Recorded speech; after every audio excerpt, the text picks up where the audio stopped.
So Shortcut, that's the last song on the record. Yeah, that's a handful. Yeah.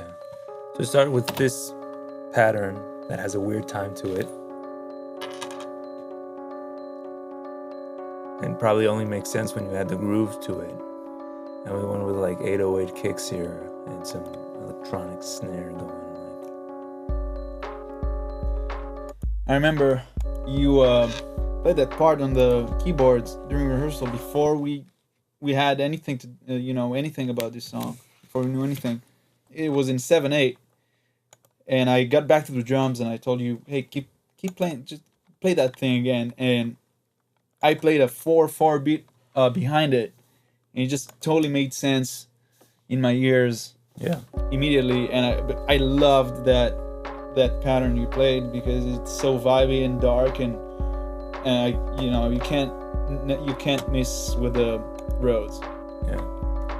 And we had a bunch of like weird percussion here. It's like kind of a tick pattern here.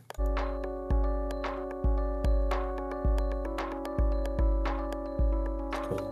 All right, for me, when we started working on this song, I had two songs in mind as reference. I was thinking about this Talking Heads song called The Great Curve and Misfit Love by Queens of the Stone Age. Both songs have this main theme that kind of starts and goes all the way almost to the end of the song, and just the things change on top of it. But that main theme doesn't change at all, almost. And I just kind of want to build a song around this theme that you said you wanted the song to go kind of I want to just go get enhanced around the parts. I didn't want a chorus. I wanted to do a song without a chorus. Just start and build which this isn't thing. Hard for us. Yeah, I guess that's what we can do anyway. It's like nice bell part here. Kind of a massive attack kind of. Have that song that has that pattern. No, we just kept on adding things. And the vocals here too are kind of haunting. You better change your ways before Kind of very intimate. I think I wrote some of the lyrics here waiting at the DMV. So this song is about the DMV. Yeah.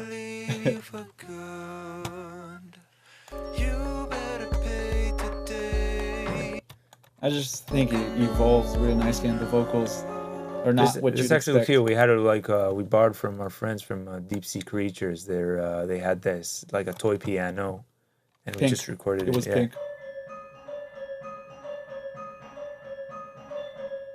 Just sounds cool. And the drums come in. I think the drums on this song really sound fantastic. Yeah. Snare really feel the room. Yeah, it has a really nice sound. Hash.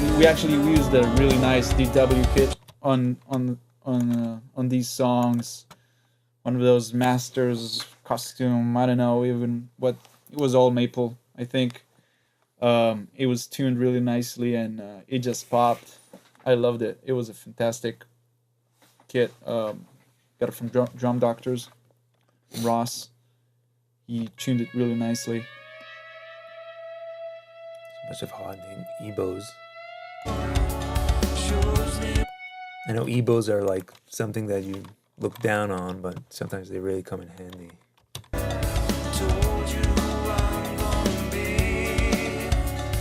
This was like the biggest question mark of the record, I think, this pattern. Because we built this pattern, but it was really hard to play, like with the tongue.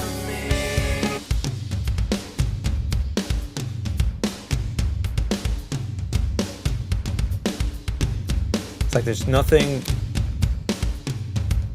It still hasn't. Right? I think it's like what? How many bars is it? It's 8 bars. An 8-bar loop.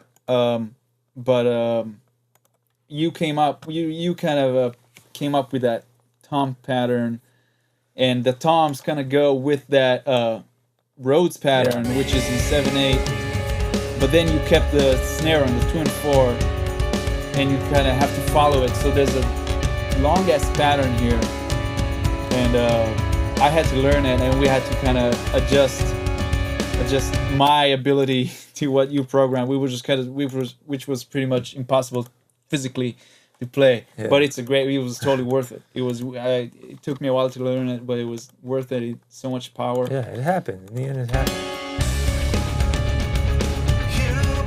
Another case of like simple riffing, like the riffing here is.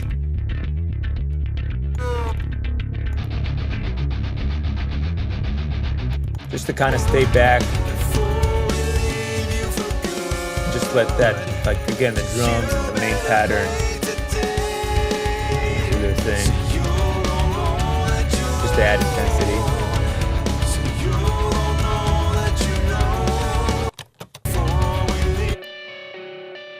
Overdrive guitar.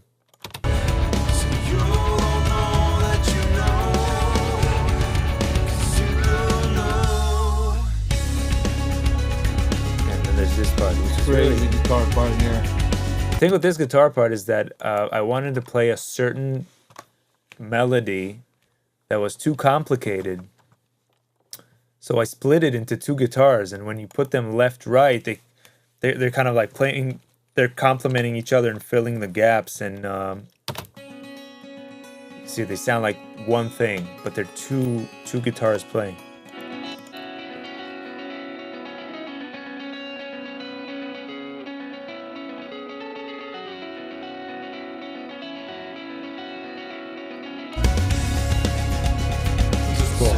Every time I kind of practiced the song or when we recorded it, it was just something about it made me want to, kind of move, so I wanted to have, when we recorded and we did a few takes, I was just looking for that take that really kind of was smooth and drum take. I mean, it kind of makes you move, it has this almost like a disco-ish feel.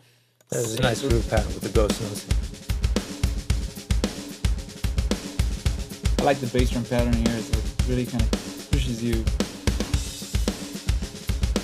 Yeah, simple sound, really nice.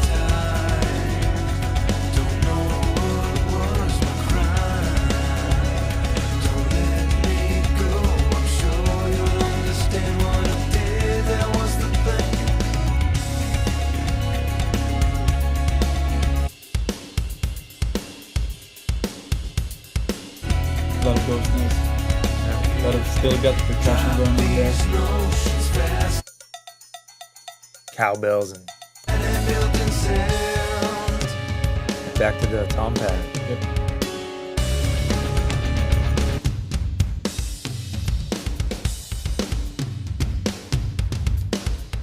Yeah, this is actually 16 bars. It's a 16 bar pattern, right? Yeah. Oh, maybe I'm sorry. It's an 18. 16 bar pattern.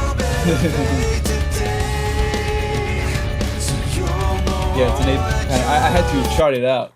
I had to listen to whatever it is you programmed, and I had to chart it out because all these cymbal hits you put on there, it's almost like they're random. Yeah, they are kind of random, but they make sense musically, like with the vocals and the guitars, and but it's just not your usual places where you would accent, so it didn't come naturally to me, so I had to kind of chart it out and learn it, and that wasn't easy.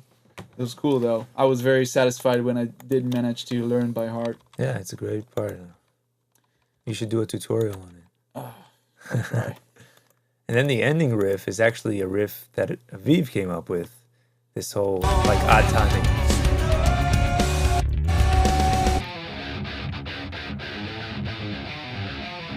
Only a drummer would come up with this.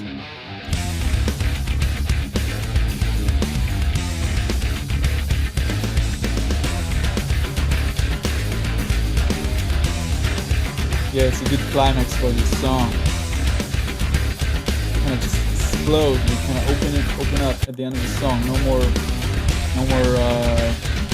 tense. No longer tense.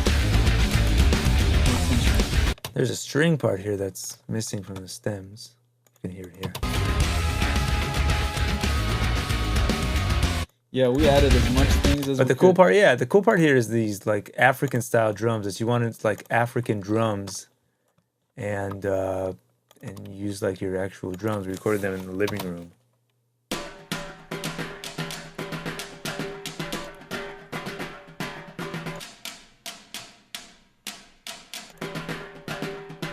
Yeah, some cool parts here. Yeah, we overdubbed a few of them.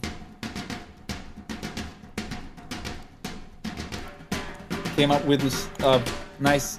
There's two patterns here, but they kind of interact real nicely with each other. I really like this part. Just adds another little sound to this whole song. Yeah.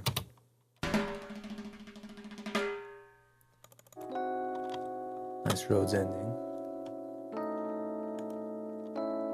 Yeah, this song is a journey. Yeah. It starts, you feel a certain way when It starts with 808s. You just kind of feel uncomfortable when it starts, and you don't know what to make of the melody, but as it progresses, you're like, it kind of takes over. I like it. It's a good way to end this little album.